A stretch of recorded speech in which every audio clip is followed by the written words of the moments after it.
Okay, welcome to our lecture series. I'm happy to introduce Vicky Santana, ESL and World Language Supervisor for Parsippany-Troy Hills School District. She's a former student of ours, got her undergrad in Spanish with teaching certification in Montclair State, and did a master's in educational leadership, which has all led her to her current role. So she's very generous with her time. She's always offered our students such wonderful advice and practical help that we're thrilled to have her here, especially at the end of the year when people are finishing up looking for jobs. So this particular session, Vicky works specifically in the field of education and can offer great suggestions for those who want to become teachers, but she does a lot of hiring. And so her advice in general about strategies, about resumes, about interviews, about how to conduct yourself, how to be well prepared, what to be doing now as a student to make yourself the best candidate possible. This kind of advice is relevant no matter what field you're pursuing. So I'll give the floor to Vicky. We've got about till 5:30, so we'll let her share, and then I know she wants some Q&A, and she's happy to help in any way she can. Thank you, Vicky. Hi, so thank you for having me. Hi, everyone. Nice to see everyone. So yes, so we're definitely talking about navigating the job market today. Dr. Edstrom, you did say that everyone here is a Spanish major, or might or might not be, or others. And so you're a Spanish major, aren't you? I'm not. I'm a justice major. Are you doing a minor in Spanish? No. I'm just taking the Spanish courses to get the Spanish certificate for translation. Okay. Very nice. Oh, Dr. Edstrom, wait, you're on mute. I think kind of pitching it toward, in general, people who will be looking for a way to use their Spanish degree, their certificate in translation, whatever it is, preparing them to just general job searching, just getting a job. Yes. Okay, so we'll discuss and how the job market's really changed because now we're really conducting interviews even online, right, with the way things are right now. So that's even challenging in itself. I will say that first impressions do matter. So make sure that when you're going on these job interviews that you're dressed appropriately, that, you know, people in your house know that you're on an interview so they can keep the dog downstairs or no one's shouting for you upstairs, and you know, and your background is like decent and no one's, you know, the bathroom door is not open and things like that. So you want to make sure that you're doing those types of things because we're online right now, and it's challenging and it's new platform for all of us. You definitely want to be on time when you go on an interview. You want to be on time and you know, and definitely, you know, send in your, I would recommend sending your paperwork and all your information prior to the interview. They might have the stuff already. We have things online in our district and we can look things up, but it's also like, thank you for interviewing with me. I look forward to seeing you at this time, or now you're accepting the invitation and things like that. So you want to have some type of confirmation somehow. And you want to have all the, I would say now, believe it or not, I was talking about this to a principal today. She was saying that when it's in person, sometimes it can be a little bit uncomfortable, but because we're online, you can have your questions and your notes right in front of you, and maybe even what you want to say. You want to keep it simple. You want to bullet things and not make it like a paragraph that you have to read through it. You just want to jot down different, you know, different things and different notes and points you want to make. So you definitely want to do that. I would say anywhere where you want to work, whether it's in a school, whether it's in a town and you're going to work at the courthouse, I would definitely research where you're applying to, whether it's the town and you want to know the demographics, you know, the population, whether you want to know if it's a school, like what languages do they teach there at that school? How many kids are at that high school that you're applying for? And then it definitely, if it comes to something like, you know, at a courthouse, I'm sure your professors will tell you all that and what you need to know, but you should research the town that you're going to work in. So that's a big one, I would think. resumes, keep them short. No one wants to read through 5 pages of a resume. And anything that goes on a resume should be relevant to the job that you're applying for. So if you want to be a teacher, I don't know if putting information about how you worked at 7-Eleven that summer is it's not relevant. I can ask you during the interview and say, I see that during this last year during the summer, you weren't having, oh, I worked at 7-Eleven and also worked at a summer school. But that summer school position, if it's related to education, should be in your definitely in your resume. So you definitely want to do that. I would recommend now that you are all students to start looking for either volunteer work, any type of or any type of maybe part-time job or what you're doing now, to start looking into your field of how is it that you can kind of like beef up your resume a little bit. But definitely keep your resume short, and don't go fancy. Pink paper, scented paper, um, that doesn't do anything. You know, a bunch of designs. Some now with like generational, and my son did this. He put his picture on his resume, and some people have done that. But he also was a communications major, so maybe that had to do with it. But a small picture doesn't hurt. You want to make sure that all the information is updated. You have 3 references on there, and people that are able to be contacted, not someone that I'm calling and no one's picking up. You know, you want to make sure that you have that updated information. Um, when you have your interview, you want to give concrete examples. When you're asked questions, let's not be flighty and go around the question. Let's answer the question. So I'll give you, Marco, I'll use this. So, so it's important that you differentiate for students in our district because we have so many students at so many different levels, and you might have a classroom of 25 students, and you might have low-level learners and advanced learners in that class. How are you differentiating for those students? And your response should say something like, well, the lesson and the objective of the lesson would be the same.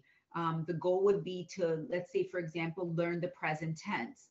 But when we have the lesson, the activities might look different for those students. So I might pair that low-level student with someone who's a Spanish speaker or an advanced learner, or I might give him a different type of activity to do where it's like choose 3 pictures, that represent a verb in the present tense. And I might ask this group of students, choose 3 verbs, choose 3 verbs that are in the present tense, and let me have a written form that way. So you can do, or orally, you can ask them orally, or you vice versa. And then you can talk about how you assess them differently. You're going to assess them differently. The assessment for the low-level students might have a fill in the blank, might have a word bank, might have the font might be bigger. The verbs, the present tense verbs might be in bold, whereas then the advanced students are going to read a paragraph and then answer the questions. So the assessments are going to look different. That's a concrete answer on how you're going to differentiate for those students. You're just not giving like, oh, well, I would do different things for them. No, we want to know how. We want to hear how is it that you're differentiating for your students. So that's a question that we would probably answer, because differentiation is big and you need to be open. So you need to be open to guidance and you need to be open to feedback. If for some reason you're going to get hired in a job market, whatever job market that is, whatever career you decide to choose, and people are giving you advice, especially your supervisor or your boss, the principal you're working with, if someone is giving you advice, just be open to it.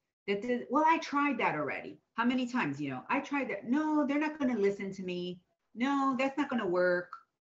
Just listen, write it down, try it, and then have a discussion and find what works for you in that situation. If you have students, then you find out what works best for those students. Because I might teach a period 1 and I might teach a period 3, and they're both Spanish 2 classes, but my period 1 might need a different way, different strategies to teach them.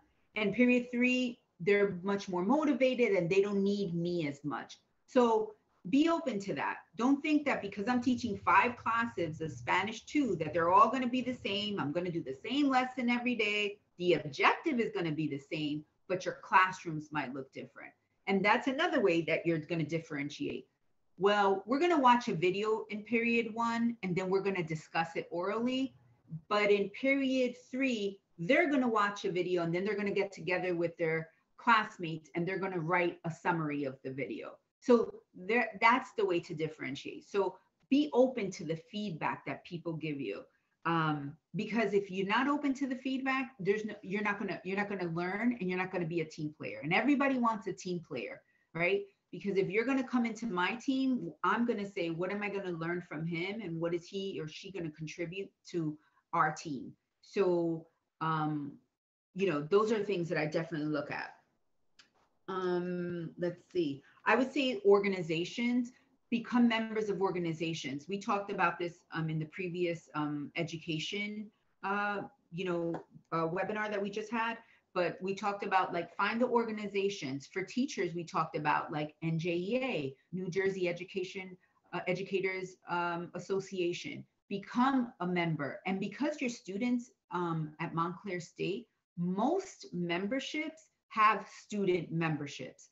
So if you're going to be learning about the justice system, what organizations are out there that you can become a member, a student member for $20, $25. And if times are tight because you guys are students and it's difficult, email the president of or the vice president of the organization and ask, would you waive the fees? I'm really interested in becoming a member of your organization. And then what happens is once you're a member for that year, you're able to go to all those classes and courses and it's always good to get a head start. And that's a good way to network as well. So I talked a little bit about navigating the job market. Does anyone have any specific questions? I like this to be a little bit of an interactive activity, right? Because we tell teachers, let's not lecture. Let's make it interactive. So I'm open to questions. Anyone? Let's see. We have, I'm going to have to call out on people. I have a question. Oh, he has a question. Yes, something that I think it probably has to do a little bit with my age, but you mentioned about adding a photograph to a resume, a CV, which is very European. I mean, they started earlier than we did, adding the pictures. However, I wonder how that agrees with certain policies that we have about gender and age, and if we must add a picture, if you would recommend a very sober, specific picture, not with certain clothes or in certain attitude that might be detrimental for the panel reviewing the CV. So a picture, it's really up to you. I would even suggest something where the picture can be like a globe, or it can be of something else that represents you. Maybe, I'm not sure if I'd probably do a flag, but I probably would do like a globe or something like that. Maybe if you want to be a French teacher, put like a little Eiffel Tower, just things like that. It just gives a more personal touch, I think. The picture should always be professional, not with a hoodie on or any type of, any type of saying on a shirt. It should always be like a professional picture if you're going to do one. And it shouldn't take up the whole page. I would just say like a small one in the corner. I know that I used to supervise art, and the art teachers used to do a phenomenal job with their resumes. They were so creative. But look, think about it. They're showing me already that they're tech savvy and that they know how to manipulate that resume. So if you can add just a little bit of a personal touch, I think it makes a difference. But I agree. And also run it by someone. Like there's nothing wrong with saying, asking if you're doing student teaching, or ask a professor even, can you just take a look at my resume? When I was at Montclair, I asked my professor, I remember my English professor, can you look at my resume? Can you edit it, or can you just give me some advice? And maybe change of words, because we look at it so often. And then but have someone and have a discussion too sometimes about it. And sometimes things will come up that you say, oh, you were a preschool teacher 10 years ago, you should put that in there. And then when you add the bullets, you put taught preschool, but say ages 3 to 5, 6 years and things like that, for 6 years. Like, just don't put preschool, be specific. Full day program, half day program every year, full day plus summer school. All those additions would help. Thank you for your question. Thank you. Okay, anyone else? Michael, did you have any more questions? I have some education. I'll get in touch with you to ask some of those specific education questions. But on the flyer, I saw something about negotiating. So whether it be in education or outside of education, maybe you could touch on that a little bit. So are you talking about negotiating salaries? Yeah, negotiating salaries, yeah. Okay. So I know there's not a lot of play in education world, but maybe right. some people would be interested in hearing about other jobs.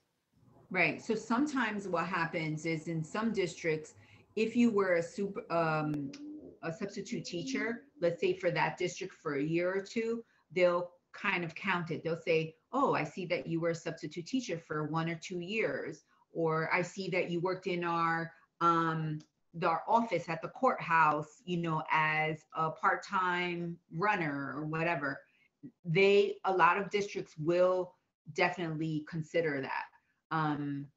All that information too is like, once we as supervisors hire teachers, what happens is we recommend you to the board and for your hiring, but then you would have to meet with human resources. So it's kind of like separate in a way, because that's its own entity over there.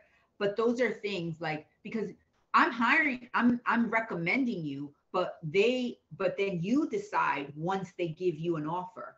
If they say, okay, this is what we would like to offer you, this is our beginning step. And then if you feel that you're worth more than that, or that, okay, well, can we discuss this, just so I did this, and this. Sometimes there's nothing wrong with advocating for yourself, or I have this many years experience doing these things. Would you consider the next step? The worst thing that they can do is say no. And then a lot of times people go on different interviews, and then they'll say, okay, thank you for the opportunity, but I accepted an offer in another district. Because, or you can say, I am now looking at another district. I'm looking at another district and they offered me this much. Would I rather be in this district? Would you match that? And that has happened before. So those are things that is just in every job, in every job career, that it's possible that you can negotiate. If that person, human resources, says, I'm sorry, it's not negotiable, then that's a personal choice that you would have to make. You go back home, you talk to your family or your loved one, and then you decide whether or not it's the best decision for you. But there's nothing wrong with negotiating if you feel that you have the experience and that you're worthy. It's not a bad thing. It's not a bad thing. In education, I will tell you that usually districts have steps. So step 1, step 2, step 3, and so on until you get to like whatever step, 15, 17. All districts have different steps, but that's how they usually do it. And if you think about it too, like, this is another thing. When you go for the job, a lot of times what ends up happening is that you're thinking about September to June when school is over. But a lot of schools run summer programs, and that's extra work. A lot of schools, they do advisors. They need advisors for clubs and organizations, and that's extra work. You can be a tutor in our district for a certain amount of money that we pay per hour. If you speak another language, you can tutor. You can tutor, you can translate.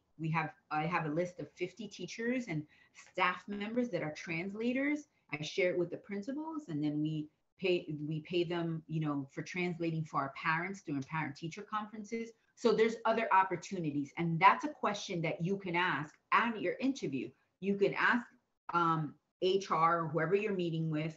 You can say, are there other opportunities for me to expand or to learn more or to earn more, more of an income? Are there growth opportunities? And most of the time, there are some areas.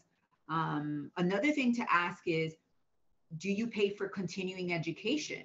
Because in some school districts and in some companies, they do pay for continuing education. So those are questions that you want to ask, because if you're thinking about getting your master's and that town, that district pays for your master's, or that job and that employee pays for a master's program, say, wow, well, if I work here, they're going to pay 50% of my continuing education, but they're paying me $10,000 cheaper than that company or that district, then you have to weigh your options. So those are all things that, don't make like quick responses. You can tell people, okay, thank you for the offer, I accept, or let me just get back to you. And that happens to me sometimes, that people will call and I'll call them like, you got the job, and they'll say, oh, I accept, but I have to think about it because I have another offer with another district. And I understand because they're trying to see what's the best fit for them, and monetary wise, what is the best opportunity with continuing education. Vicky, can I ask you a question about the way candidates communicate with you outside of the interview? Is it possible to communicate, like, what's too much communication, following up versus not following up? And how should that communication, should it be really formal? Should they be using titles? I sometimes, hey, Ann, I get emails like that, and I don't really care, but I'm not hiring anybody. So what would you say about communication and contact? So the first thing I want to say is that I'm going to put it in the chat, but I like this website, and they have a free version, Grammarly. So Grammarly is really good. Never open an email with hey. Even if you're talking to, only your friend or your brother, your siblings, but anywhere at work, no hey. Or always with some type of greeting, good morning, good afternoon. Always keep it professional, because that is there forever, okay? You always want to use the best manners. I would say that if you go on an interview, you definitely either that day or the next day, thank you so much for meeting with me. I appreciate your time. And usually at the interview, people will tell you, we'll get in contact with you by the end of this week or next week. So that way you're not kind of like just wondering. But definitely you want to send something out. A handwritten note doesn't hurt either, like a handwritten card or a handwritten note. I know it's a little old school, but it takes time, and I know that it takes time. So a thank you note, that's always welcomed. But definitely you want to send out something like that. I would say that if the person tells you, write it down. Like while you're at the interview, you always want to take a note, a copy of your extra. Like I said, if it's in person, you want to have a copy, but you always want to be taking notes. There are times when people come and they just sit back and you don't take notes. I'm like, you need to take some notes, like what we're talking about, because if you do get hired, this all pertains to you. So I would definitely say, if I say to you, okay, I'll get to you by the end of this week, write that down. And then next week, come Monday, you know, Tuesday, maybe on Tuesday, say, you know, hi, Mrs. Santana, I haven't, you know, again, it was a pleasure meeting with you last week. I haven't heard anything. Is there, you know, are you thinking about making your decision anytime soon? You know, like keep it short and simple.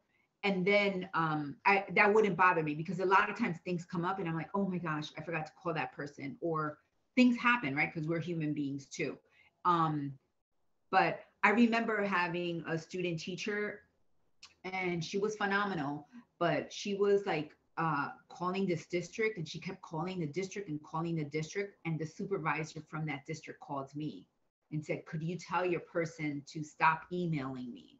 And then I was like, you know, once or twice is enough. Like, no more than that. I wouldn't recommend it, right? Because you don't want to be like too much. Did that answer your question, Dr. Estrom? Okay. All right, let's see. Anyone else? Emily, do you have any questions? Let me see. Emily's there. Hi, Emily. Hi. There's a lot of noise where I am right now. Oh. So, Carmen, how about you? I feel like we've met before.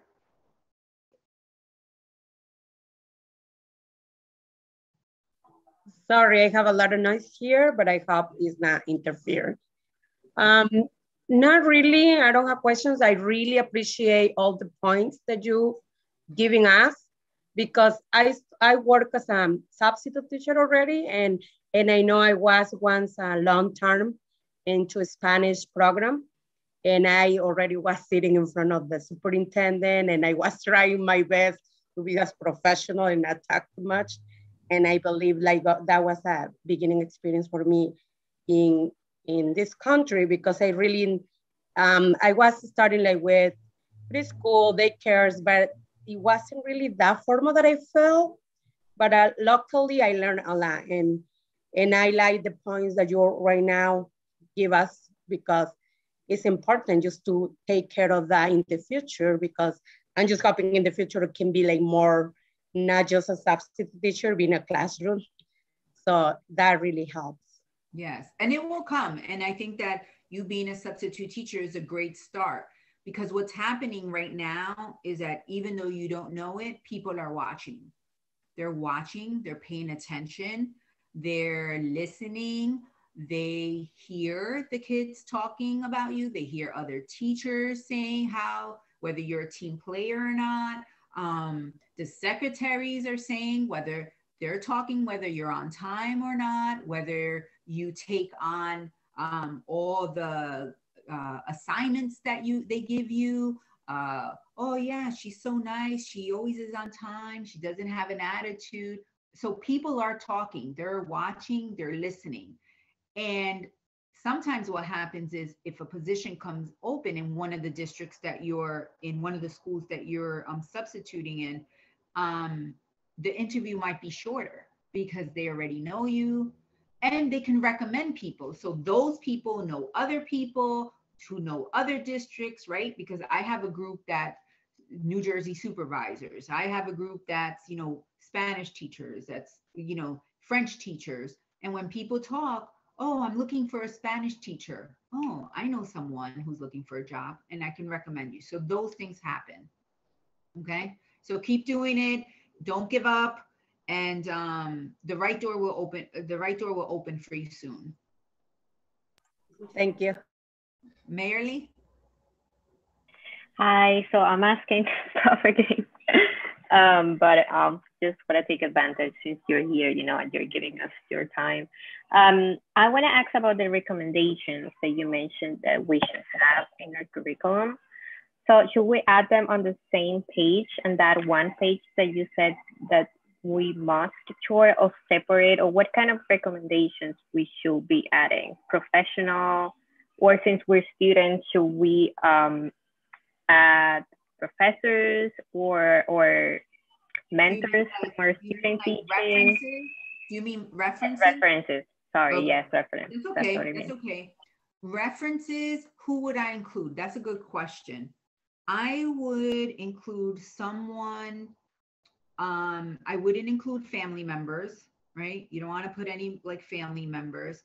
I would include someone who knows your work ethic, knows how hard you work or what you're doing.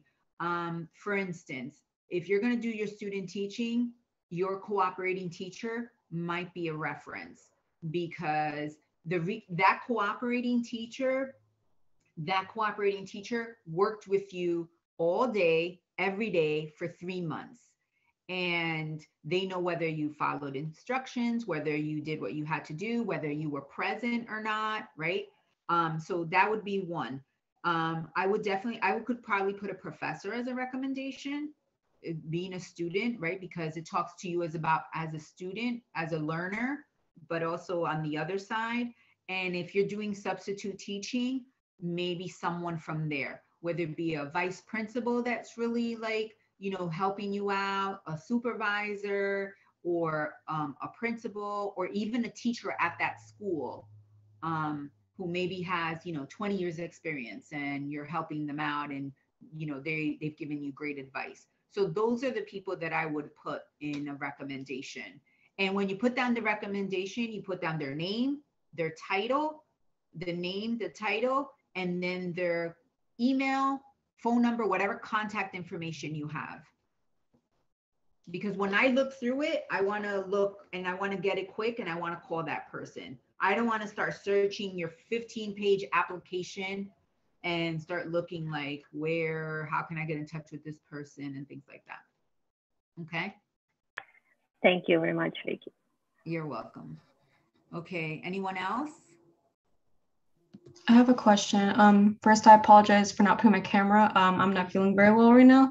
I apologize for that. But for the resume, is it better to have just one page, or like, what do you think? Should we just have one page of the resume or multiple pages? Because I've had different professors do it different ways. Some people say only one page, some people say more than one to fit more qualifications.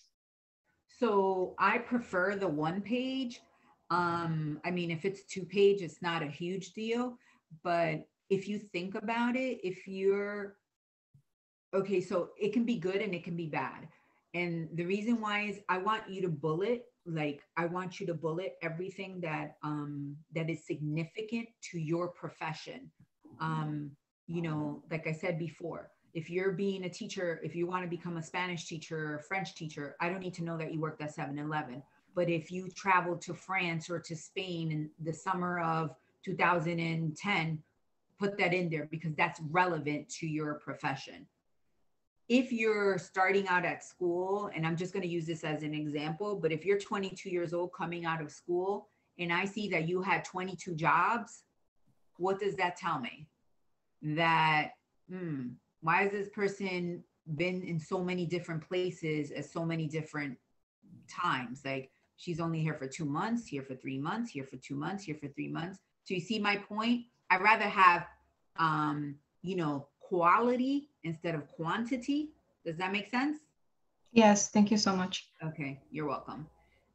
Sometimes people put like way too much, and I'm like, oh boy, like they've been like traveling from place to place. I don't know about this. But if you say taught summer camp, the summer of this, traveled to Spain this year, volunteered at, this school, those are things I want to see, because those are relevant. So I hope that answers your question. Okay, we have about 9 minutes left. Anyone else? Lena, do you have any questions? I know we all have to figure out like how to unmute. No, I'm so late. I'm sorry. That's okay. I'll try another time to hear the whole thing. Oh, are you going to be a Spanish teacher? Yes. Okay, awesome. All right, great. So it'll definitely like take your time and like, look back at the webinars, but I'm going to write my email. Write my email here, that if you have any questions, or I'd be happy to meet with people one-on-one if possible. I mean, we're doing end of years right now for teachers, which is a fun time. But what we'll do is, what I'll definitely do is we can make some time to, you know, meet and answer any specific questions, or even help, you know, if you need help or you want me to look at a resume, I'll look at a resume and give you some advice. I'd be more than happy to do that. Okay. Thank you. You're welcome. Okay, Marilee, yes. Sorry, my last question, I promise. I just wanted to ask you, because I'm planning to get further down the certification. I'd like to get a translation certification and my ESL certification. That's my plan. So is there any certifications that you recommend us to add as a language future teacher? Are those okay? Or is there any other that you seek out, you know? So my recommendation, and this is just my recommendation is to not overwhelm yourself at first. I would, one of the professors at Montclair told me this, and she said, get your feet wet, go into the classroom, stay there for like 3 years, get a feel for it. And then try to like just understand it, right? Because the first year is going to be a little bit like everything's new, right? The second year is going to feel like, oh, I get it, this is a little better, and so on. And the third year is going to feel like, oh, I'm much more comfortable, I know exactly what to do, what's needed of me. So give it at least 3 years, I would say, in a profession before you start looking at something else. I do recommend that people continue, because we're learners, right? Lifelong learners, and it will never hurt to have another certification, and whether it's in translation, whether it's in, you know, ESL. Most districts, school districts will, a lot of districts pay for you to continue education. They might not pay the entire thing, but they might pay a portion, or maybe they'll, because if you get, I think, B or better, I think they pay like a certain amount. So those are questions you can ask when you go on your interview too. Oh, someday I'd like to continue my education and get an ESL or translation certification. Does your district, does this district provide for continuing education, like funds for it? And then that's a good question, because now I'm seeing like, wow, she doesn't just want to stop with teaching. She wants to continue with ESL or translation. She wants to learn more, right? And how can it be bad to learn more? Once you're a Spanish teacher or any other profession, then once you're in the field, then you're going to say, you know what? I have a lot of special ed students. You know, I see that ESL teacher and I like her job, and, you know, I can do that. Then what happens is you're going to know, there's sometimes teachers that we have that they want to be guidance counselors or school counselors, but you won't know until you're in the school. So my advice, the advice I received from one of my professors at Montclair was wait 3 years. So I felt it was good advice for me. So I'm going to give you the same advice. I waited 3 years, and then I went back to Montclair State and got my master's. But at that time, the district, and they still do, the district helped me, like paid for some of it. So, all right. Thank you. Okay, so 5:26, we're wrapping it up. Anyone Lina, else? I think, has a question. Now I do, I'm sorry. Okay, so my question is, I have never worked with kids or in a school. How can I find some, like a place to volunteer or get some experience? So a lot of times in your town, like if your town might have a website, your own town. And then they might have some stuff like, you know, summer programs and or like some things like that. So that might be a good thing. Anytime, like if you have children or you have younger brothers and sisters, a lot of times they won't let people in schools that haven't been like fingerprinted and things like that. But you can start, I recommend once you get 60 credits to become a substitute teacher. Okay, I do have 60 credits. So if I were you, Lena, I would apply for a substitute license. Okay. Okay, so the town you live in, we don't have to say the town you live in, but the town you live in, I'm just going to put one out there, Passaic. So I would definitely look at the Board of Education in Passaic. And then what I would say is I would say, okay, substitute teacher, look it up, or even call a school and you say, hi, I'd like to be, or you call the Board of Education and you say, I'd like to be a substitute teacher. Can you send me the information? They'll send you the information, and then it's a step-by-step process. You might now my question, okay, I'm sorry. That's okay. You might have to get fingerprinted, and you might have to, like, you know, I don't know, get shots. You know, I don't know the process now, but I see Emily nodding over there. But there is like a whole process, so it takes time. So I would do it now because eventually you'll have to do it. But the good thing about it is that they archive those records. So when you do become a teacher, oh, I already got my shots, or I already did my fingerprints. They archive it because they're good for a certain amount of time. Okay. So the certification will be just for Spanish because I just want to be a Spanish teacher, or is a substitute for everything, like how that works? Yeah. But that doesn't mean, but what happens is when you're a substitute teacher, they're going to contact you and they say, we need a substitute teacher for physical education. And it's up to you whether you say yes or no. You don't have to, but it's also good to put yourself out there to try different things. You know what I mean? Let's say you do physical education and then you go and the teacher says, you know, play with the kids, and you do it and you're like, oh my gosh, that's not for me. Then you don't have to do it again. But it's good to try. Don't narrow yourself just in Spanish. You want to definitely like try different age levels. And that's how you're going to know where your niche is, where you belong. If you don't try it, you're not gonna know. Do you know what I mean? So, yes. Okay, thank you. So go get that substitute certification. Go start doing the research. Definitely. Thank you. Okay, you're welcome. Look, Mayor Lee's gonna forward you the information, Lena. See, that's networking. You see, that's networking. Thank you so much, Marilyn. Okay. All right. So it's 5:29. Is our time up?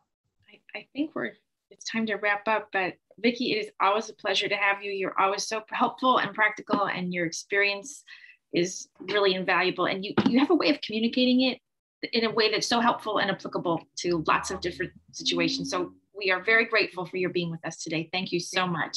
So can we give Vicky a virtual round of applause somehow? Thank you, guys. It was wonderful to see everyone. And I put my email in the chat just in case if you have any questions or any way I can help. I see that I already received 1 or 2 emails, so thank you. I will be getting back to you. And absolutely, anytime, you know, people have questions. I think that what happens is that sometimes we get in the profession and it's like, there's so much to it. And then we just don't know the answers to everything. And we think we're so hard on ourselves that we think that when we're at school, we should know everything because we're in school and we're in the program. But it's not always like that. It's a learning process and it takes time.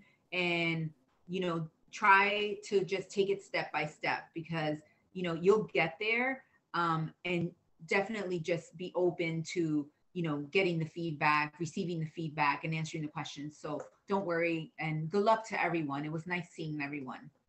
Thank you so much.